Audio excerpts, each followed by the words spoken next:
welcome to the AdExpert Podcast. Great to be here. So if you're in the digital world at all, you know things have really, well, they've shifted. It's not leaning mobile anymore. No, it is mobile. That's the reality. Exactly. So today we're doing a deep dive, really getting into the sources about mobile SEO best practices for 2025. And our mission, well, it's pretty clear. Cut through the clutter, give you the actual steps you need to take, like right now. Yeah, actionable stuff. To get those high rankings and, just as important, give users a great experience in this mobile-first landscape. Yeah. We really want to understand why Google is so focused on mobile. And it's critical, right? Because ignoring mobile SEO now, well, you're basically choosing not to show up for most people searching for you. It's that simple. Yeah, good point. Before we jump into the technical bits, we should definitely mention the folks who make these deep dives happen. AdExpert. Right, AdExpert. They're a top-tier online marketing and web development agency based in Los Angeles. Known for getting real results, driving actual conversions, which is what counts, for clients there in LA and, well, everywhere. And their team is solid. You've got Sam Ashrafi, the founder and strategist, and Essen Abavati, who's their guru for SEO and analytics. Yeah, they cover the whole spectrum. Website SEO, local SEO, which is, vital in a place like LA, Google Ads, web development. The works. And what makes them relevant here, I think, is how they approach things. It's all data-driven, tailored. Exactly. They don't just guess. They track everything, analyze it, and then optimize based on that data. It's smart. Okay, so let's unpack this big shift. Mobile-first indexing. We hear the term all the time, but what's really different about it for, say, 2025? Why is Google always looking mobile now? Well, the interesting thing is the why hasn't really changed. It's user behavior, plain and simple. Right. More people searching on phones. Way more. It passed desktop years ago. So Google said, okay, the mobile version, that's the main version. That's what we'll use for indexing, for ranking. It's not like a suggestion anymore. It's the rule. It's the rule. So if you've got issues on your mobile site, content missing, slow loading, whatever, that's what Google sees. And that's what decides your rank, even if someone searches on a desktop. Wow. Okay, so even my amazing, perfect desktop site, doesn't matter if the mobile version is like weak or stripped down. That's precisely it. You're judged by that weaker link. And the biggest challenge, the thing everyone needs to grasp, is consistency. Consistency between desktop and mobile. Yes. Your mobile site must be a true reflection. Same content, same value. It's a huge pitfall we see. People try to slim down the mobile site too much, thinking it'll load faster. And Google doesn't like that. Google penalizes that heavily. Yeah. They want the user to get the same information, regardless of device. Okay, but what about, hiding some content, like behind an accordion or a read more click? Does that help speed without hurting? That's a tricky one. Google's pretty smart. They can generally access and index content hidden like that if it's done for user experience reasons. Like making a long page easier to scan on mobile? Exactly, but if it looks like you're trying to game the system, maybe keyword stuffing text you hide from the user, but show to Google, that's risky. That can look like cloaking. Right, penalty territory. Definitely. Yeah. So the real takeaway for consistency, make sure everything matches. Your main content blocks, your images, and critically your metadata titles, descriptions, any structured data you're using, it all needs to be there on mobile. And design-wise, the sources are screaming responsive design. No more separate m.sites? Oh, absolutely not. Responsive is non-negotiable. It just works, adapts fluidly, looks right on any screen. Big tablet, tiny phone, doesn't matter. Consistent experience. So what's the immediate action then? Test it. Use the mobile-friendly test tool. Use Google Search Console. Look at the mobile usability report. Find problems before Google does. Don't wait for your rankings to tank. Okay, moving on. This is where it gets, I think, really impactful for businesses. Speed. We know it's important, but for 2025, not just fast, it's specific, isn't it? It is. We're talking core web vitals. That's the language Google uses now for speed and user experience. Right, the CWVs, FID, CLS. Exactly. Largest contentful paint, basically, how fast the main stuff loads. First, input delay, how quickly the page reacts when you click something. And cumulative layout shift, does stuff jump around annoyingly while loading? So if my big banner image makes LCP slow, you will notice this. Or if an ad loads late and pushes the button I was about to tap. That's CLS. And yeah, Google definitely notices. These aren't just annoyances anymore, they are direct ranking factors. And the impact is real. Slow sites, people leave. Instantly. The bounce rates go through the roof. If you're over, say, 3 seconds load time, you're losing a huge chunk of potential visitors.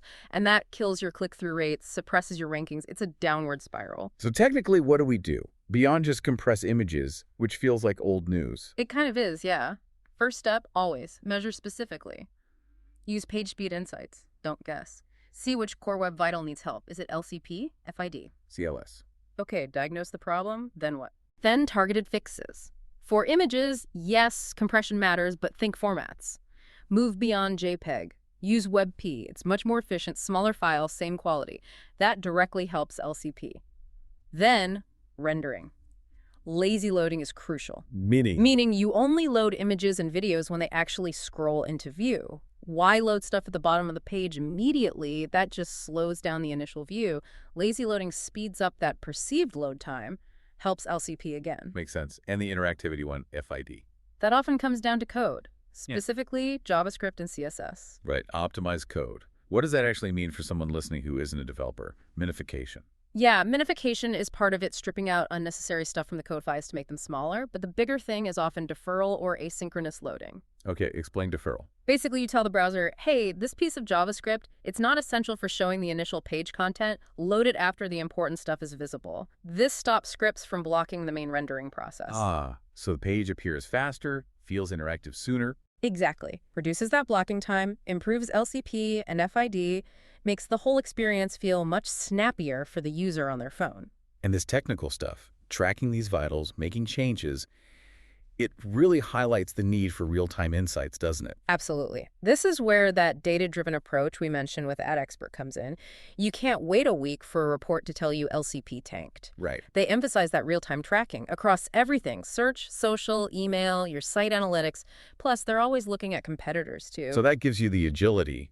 Like, if you push an update and suddenly mobile bounce rate spikes, you see it immediately. AdExpert could pinpoint, okay, that CSS change killed our CLS score, and fix it fast before it becomes a major ranking problem. It's about reacting on the fly. Okay, so we've got the technical side, consistency, speed, core web vitals.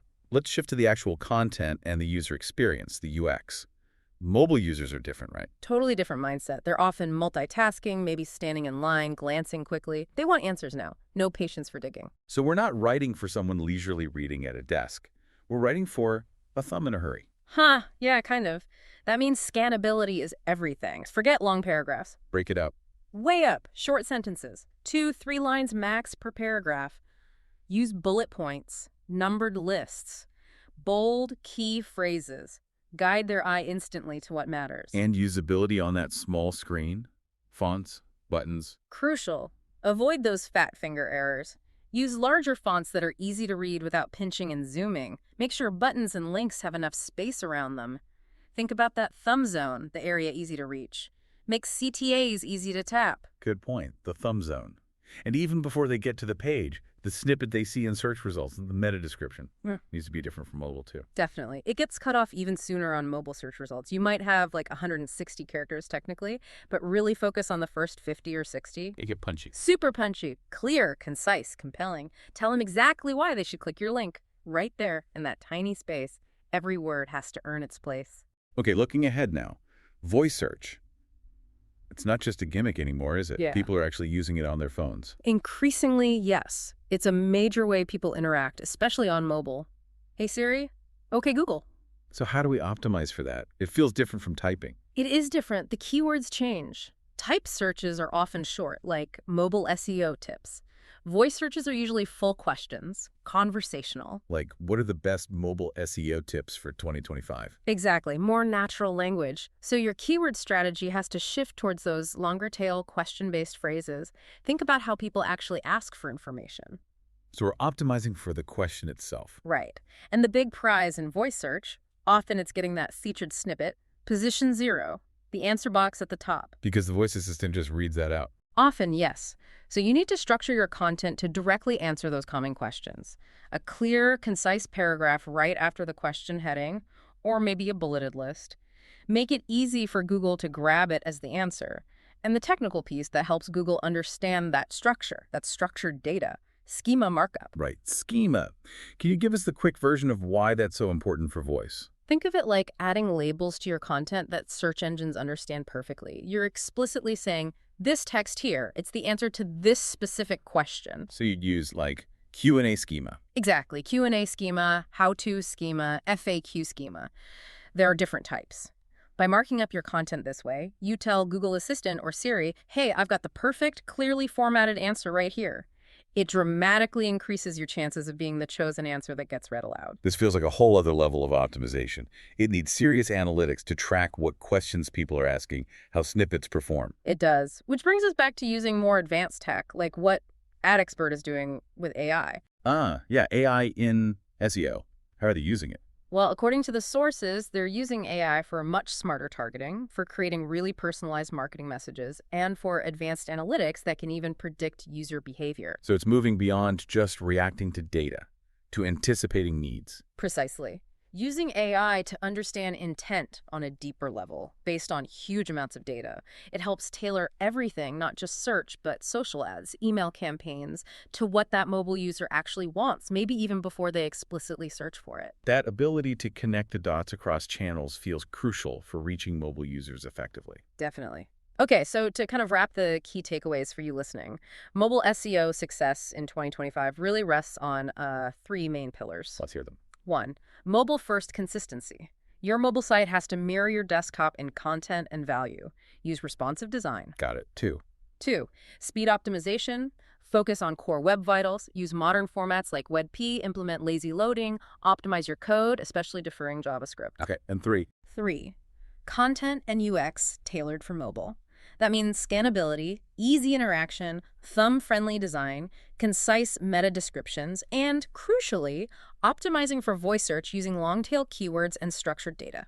And throughout all this, keep monitoring, right? Non-stop. It's not set and forget. You need to be in Google Search Console, checking mobile usability. You need to be using Pagespeed insights regularly. Track your core web vitals, track your mobile traffic, bounce rates, conversions. Watch those trends. Stay vigilant. Absolutely. Meticulously. Okay, final thought then. Something for our listeners to chew on. Right. So we know Google itself is using more and more AI, sophisticated algorithms, to figure out site quality, relevance, user intent. It's going way beyond just matching keywords now. Yeah, it's trying to understand meaning. Exactly. So the provocative thought is this. If Google is using AI to evaluate you, how can you use AI-powered analytics like the kind AdExpert uses to better understand and meet the expectations of that AI-driven search engine? Optimizing not just for the human user, but for the AI that's judging the experience for the user. Precisely. It's about speaking the same language, anticipating what the algorithms value. That's kind of the next frontier in mobile SEO, I think. How do we leverage AI to satisfy AI? A lot to think about there. Thanks for breaking that all down. My pleasure. It's a fast-moving space.